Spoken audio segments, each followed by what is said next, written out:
What's going on, everybody? Welcome back to the channel. Thank you guys so much for tuning into this video here. And if you're new here, my name is George Dabdu. I really appreciate you guys tuning in, and hopefully you guys will stay along on the journey with me of my YouTube career.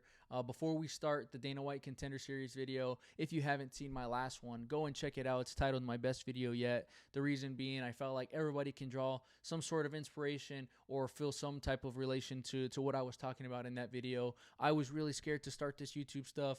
I was really scared to start posting, and I drew some inspiration from a TikTok video by Nicholas Crown, and I really think you guys can too if you guys are looking at doing something on your own. So if you do, please put it in the comments below so I can follow and subscribe and follow you on your journey as well as you're doing for me. So let's get right into it. Dana White's Contender Series Week 4 kicks off with Dylan Salvador versus Balahioki. Both have only one loss on their record. Dylan Salvador is 5-1 with 4 submissions coming by submission, whereas Balahioki is 7-1 with 4 fights coming by way of KO or TKO. Both fighters are really good. Both fighters have their own way of approaching fights, and Dylan Salvador on one end is a little bit more calculated, a little bit more slow, and kind of looking for everything to fall into his and waiting for people to fight his fight.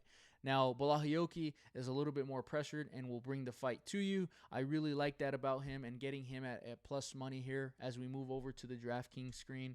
You're looking at Dylan Salvador being the minus 166 favorite and Balahioki being the plus 140 underdog. I really like Balahioki in this fight, especially because he's going to be fighting his fight moving forward, putting Dylan Salvador on his back foot. And as long as Balahioki can stop the takedowns and stay and keep this fight standing, I do think that Balahioki will win this fight. So my official pick on this fight is going to be Balahioki. Give me his money line at plus 140.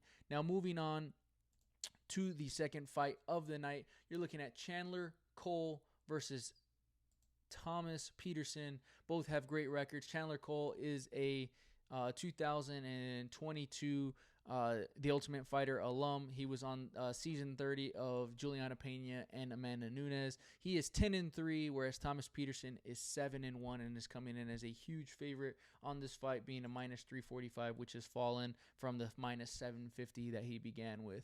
I really like this fight style. Chandler Cole has 8 wins by KO or TKO, where Thomas Peterson has 7 wins by KO or TKO. So every one of his wins have come by KO or TKO. But they both have really great wrestling. They're both wrestling backgrounds, so I think the respect there and this fight going over the 1.5 rounds, I think you're getting some great value there because they're both going to be picking and popping. They're both going to be kind of punching out and filling out each other for that first round. But they also could just go right into it and somebody can finish each other in the first round. But I really think the respect level that they're going to have for each other on the ground and their wrestling is going to lead this fight to go over 1.5 rounds. So if you look over, like I said, on the DraftKings screen here, the over 1.5 is at plus 170. That'll be my pick for the fight. I really like that value that you're getting there. So give me the over 1.5 rounds in the Chandler Cole and Thomas Peterson fight.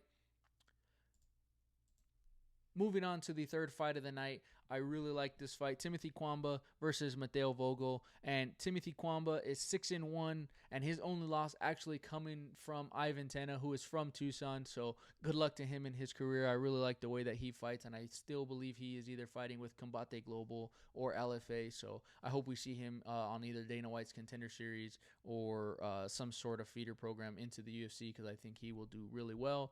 Moving on to his opponent, Mateo Vogel. He's 8-2 and is the favorite in this fight, and I do think that he has the edge all around in this fight. But moving on to Timothy Kwamba's record, 6-1, 3 wins coming by KO or TKO, and 3 wins coming by decision.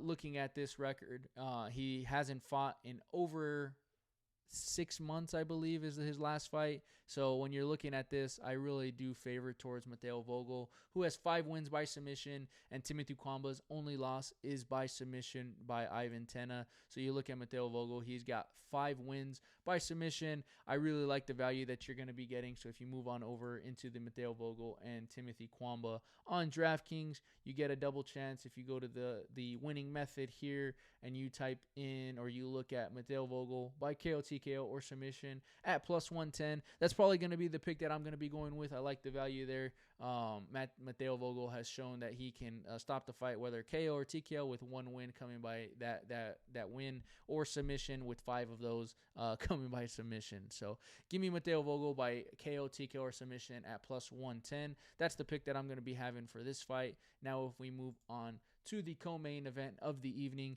you're looking at Yusri Belgiroux versus Marco Tulio Silva. And if you move on to those, you can see the odds here. Yusri Belgiroux is a minus 135 favorite over Marco Tulio Silva, who is a plus 114. They are both great fighters.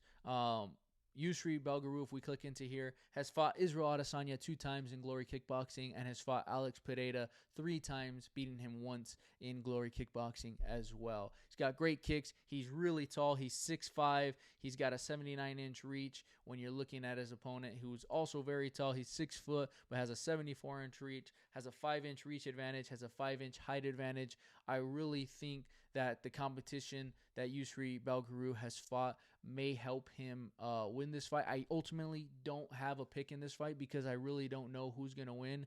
Marco Tulio has fought and has trained with some of the greatest fighters there out of shoot boxing. That's where Charles Oliveira fights out of. So I really think this is going to be a lot closer of a fight. I do think this is going to be a kickboxing match. The over-under is set at 2.5 rounds.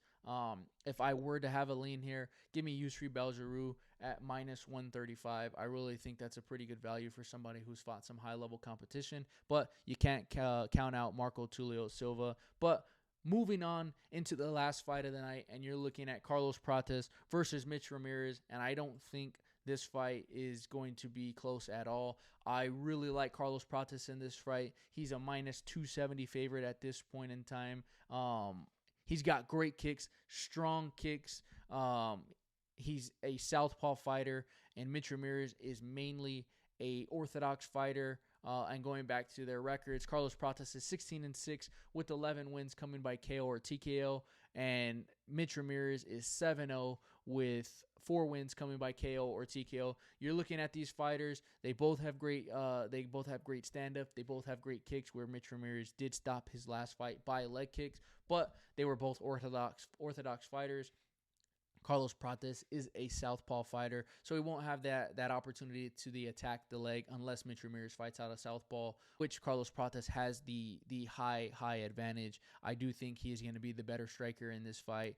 Mitch Ramirez is a huge talker. In his last fight, I was seeing him talk a lot of smack to his opponent, which ultimately might have led to kind of getting his opponent out of his comfort zone and just trying to strike with him. So I really like this fight. It's going to be a fun main event. You're looking here, if you get Carlos Prates, if you click into the DraftKings board, the method of victory, Carlos Prates by KO, TKO, or DQ is at minus 110. I think that's a great value. This fight is definitely not going to go the distance. You can even try to take the under 1.5 at plus 110.